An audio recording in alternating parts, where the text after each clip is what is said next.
Nossa conversa hoje aqui no estúdio é sobre a liberação da Anvisa para comercialização de medicamentos à base de cannabis em farmácias.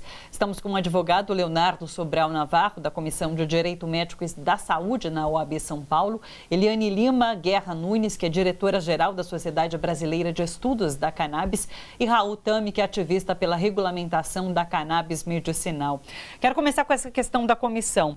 Eu sei que na Anvisa, um dos diretores foi colocado por Jair Bolsonaro, e nessa discussão que teve sobre a liberação do plantio, ele falou que era necessário a participação da segurança pública nesse debate. Daí a gente já vê por onde caminha essa discussão. Você acha que nesse cenário, nesse contexto político que a gente vive, nesse momento conservador que a gente vive, essa discussão na comissão pode avançar e a gente pode chegar a um bom resultado em relação ao plantio da cannabis aqui no país? Vamos pontuar para que fique bem claro. A própria lei de drogas determina que a União Federal pode regulamentar o plantio de qualquer das plantas proscritas para fins medicinais. Então, a própria lei pede regulamentação.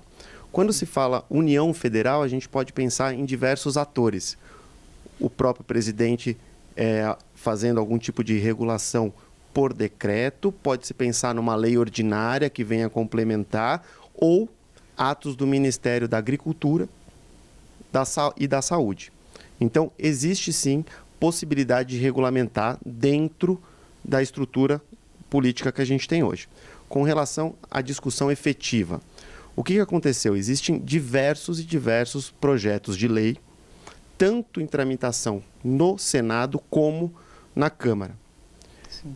Com diversos aspectos envolvidos, até com descriminalização do uso das drogas, como um todo. Especificamente com relação a cannabis e o uso medicinal, ocorreu a centralização da discussão na PL 399, na comissão da PL 399, que é um projeto de lei de 2015, que a comissão foi instaurada em agosto desse ano, na verdade, de certa forma, aceitando a pressão popular e o clamor, né, da sociedade, e aí, daí para frente, a discussão avançou.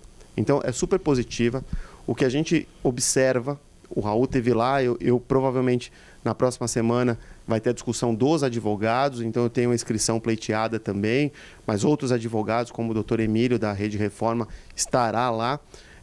O que se vê, e a impressão de quem já foi lá, é que existe, sim, uma total uníssono com relação aos deputados que estão lá. Sim. E a comissão ela é formada por deputados tanto da oposição como da situação, do centro, e ali com relação ao tema medicinal não há discussão, inclusive pela viabilidade do plantio.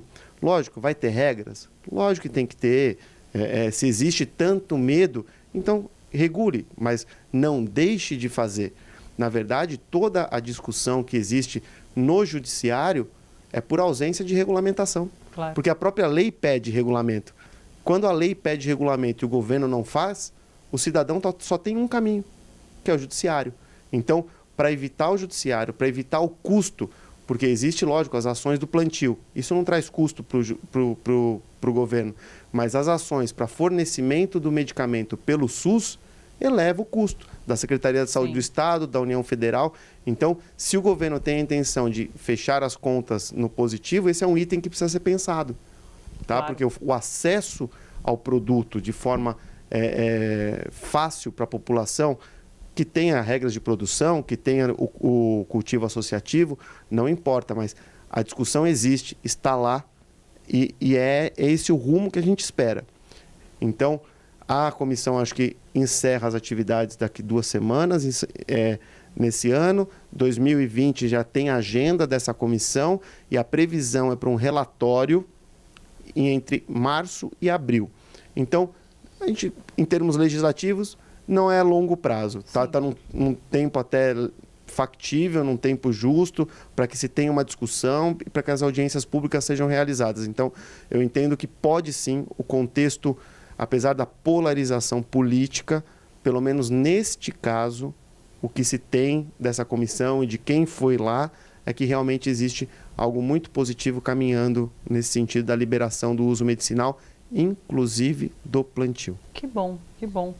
Raul, eu queria entender essa questão do THC, porque o máximo permitido, como a própria Eliane comentava, é de 0,2. O óleo, por exemplo, produzido pela sua mãe, ele tem um THC maior do que isso. Com certeza. Esse 0,2 é suficiente? Por que parou nesse 0,2? Essa genética da cannabis que é usada é o cânhamo, que é usado muito para fazer fibra industrial. Ele, já pela sua própria genética, ele vem com pouco THC. Sim. Como a gente sabe, tem gente que está fazendo óleo até com a maconha do tráfico, né? E tem resposta terapêutica, alguma coisa, tem algum efeito, né? Sim. Mas não é o ideal. Aproveitando, gostaria de fazer uma observação sobre o que o Dr. Leonardo estava falando. Quem pleiteia o medicamento pelo Estado, o fornecimento dos medicamentos, além de estar onerando o Estado, a gente sabe que eles ficam sem o medicamento. Eles demoram para ganhar na justiça, recebem a primeira vez, aí dificilmente recebem a segunda, ficam um tempo sem, às vezes recebem depois, às vezes não recebem mais, e é um medicamento de uso contínuo. Então, eu imagino que deve ser uma burocracia imensa. Sim, além de onerar o Estado, como a doutora Eliane falou também, né? Sendo que é uma coisa simples de ser feita, com resultados surpreendentes, melhores do que os medicamentos industrializados, você pode fazer na sua casa. Agora, qual o impacto disso para o capitalismo, para a indústria farmacêutica? Você poder fazer seu remédio na sua casa, né? Claro. Essa questão acho que precisa ser feita, né? Que tem gente que não quer que isso aconteça de fato. Sim, com certeza. A regulamentação só não interessa para o tráfico, né? E para esse dinheiro todo que a gente sabe que está envolvido, né? Porque se regulamenta a cannabis, você tira esse tráfico, né? Como, por exemplo, o Uruguai, que teve aí uma alteração muito importante do número de pessoas presas, né? Por conta do tráfico. A gente que é médico, a gente quer que o paciente tenha acesso e tenha qualidade, né? Então, se por um lado está na farmácia seria perfeito, estaria perfeito se fosse preço competitivo, né? Sim. Se a cannabis fosse preço de tramal, não vai ser isso, né? Pelo menos não a curto prazo.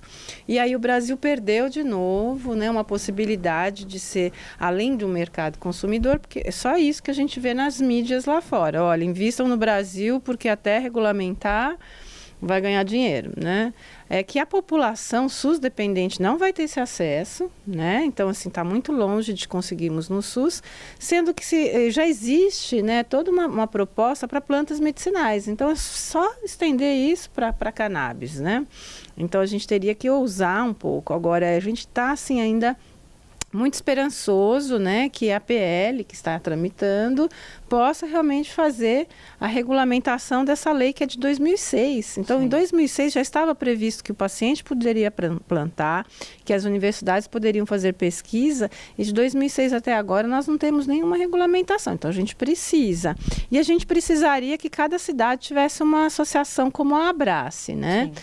A Abrace é a única associação que tem no Brasil que pode plantar, e é às custas da justiça, né? Então, assim, não é que o governo autorizou. E eles fazem um ótimo trabalho. Poderiam fazer um trabalho melhor? Sim, se tivesse editais, tivesse esses 8 milhões por ano, se fosse uma taxa para cada associação, daria para que não só as associações contribuíssem, como os próprios pacientes, né? A Tailândia, que é muito mais reacionária que o Brasil, vai comprar a produção dos pacientes, né? A Abrace fornece para quantas pessoas? Cerca de 2.000 pessoas. Puxa. Né? Então, assim, não vai atender o Brasil, né? Claro. Se a gente tem 40 milhões de pessoas, possivelmente, que se beneficiariam.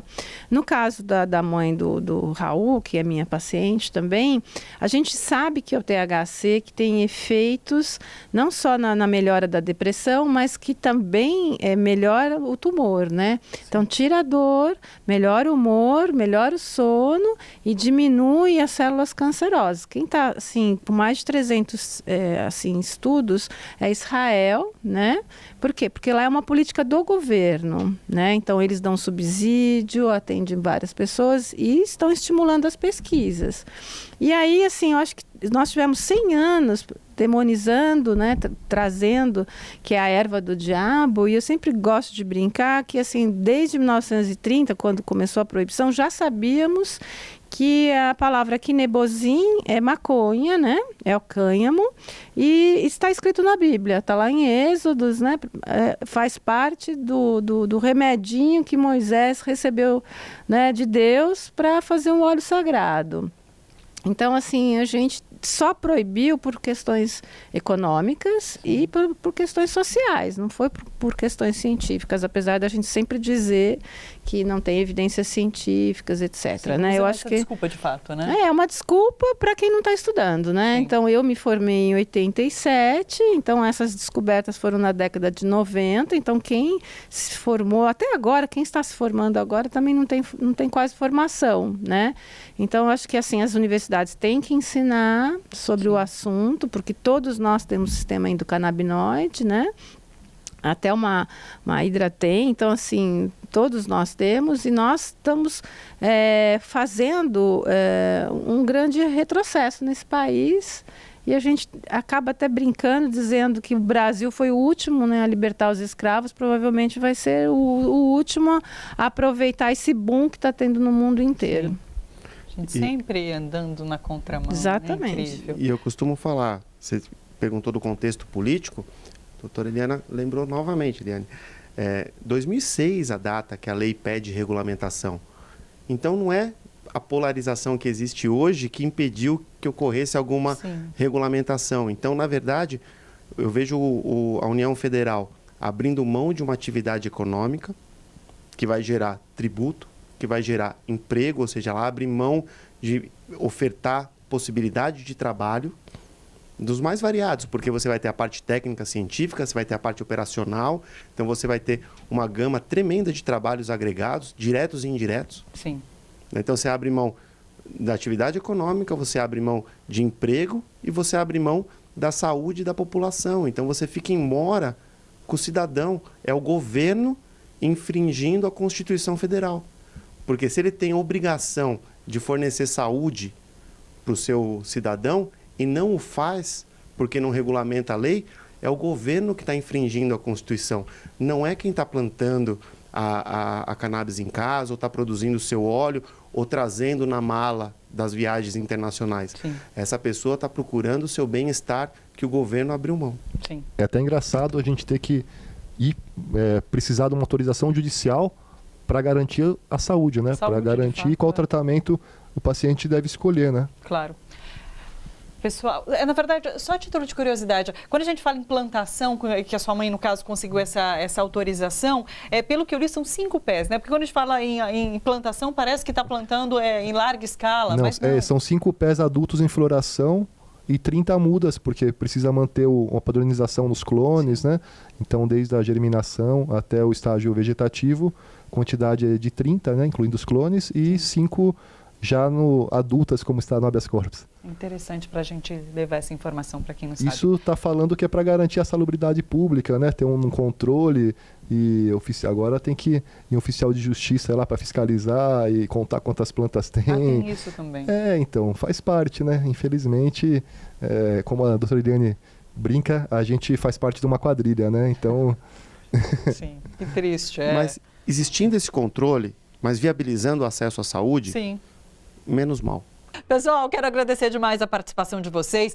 Muito importante todas essas informações que vocês trouxeram para a gente vê essa notícia sendo dada na imprensa, na grande mídia de um modo meio superficial, sem realmente trazer essas problemáticas todas. Então é de extrema importância vocês estarem aqui com a gente respondendo essas perguntas e levando informação para os nossos telespectadores e para os internautas. Muito obrigada.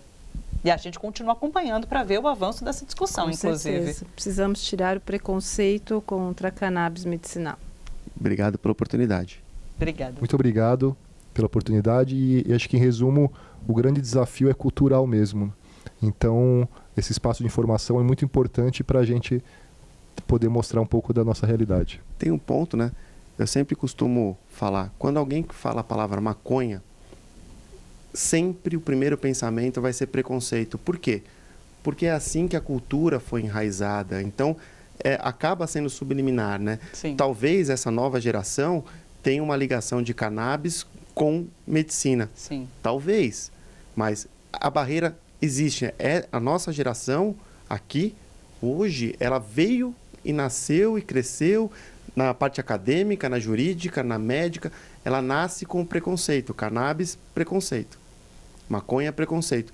Espero que mude de cannabis para medicinal, terapêutico, para que as pessoas tenham acesso e qualidade de vida.